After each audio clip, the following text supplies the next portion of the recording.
people will constantly come up to me and say, look, I want to start this up. I'm not sure, shouldn't I? And I say, no. This is you running your own show.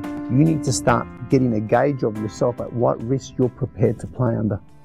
And unfortunately, or fortunately, the more that you undertake decisions and put momentum behind your company, the more you begin to know yourself as a business person and start appreciating what risk you're comfortable with and what risk you're not comfortable with. You'll also begin to know that there's a direct correlation with the level of risk and the level of return in certain things, which really surprises me, because large companies know this is a fact. It's one of the most universal laws in finance. You want higher returns, you need bigger risk. And that's why your larger organizations generally are prepared to go step by step in the growth process. Whilst you get smaller entrepreneurs, and they say, no, I want to go from here to building an Apple computer. And I just go, hang on a minute. There is like a billion steps in between there, and we've got to learn to walk before we can learn to run.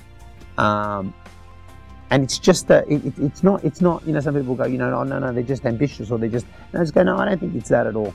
I think in a lot of cases, it's probably a lot more the fact that because they've never actually rolled out an operation before, they almost think that from going from A to Z, there's only another 24 letters in the alphabet, when the reality is each single one of those letters has another 24 letters off it. So what I tell most businesses, particularly if they're in the smaller phases, I tell them, listen, your number one step in the business is transacting with your client. So why would you make the product or the service that you're offering more complicated?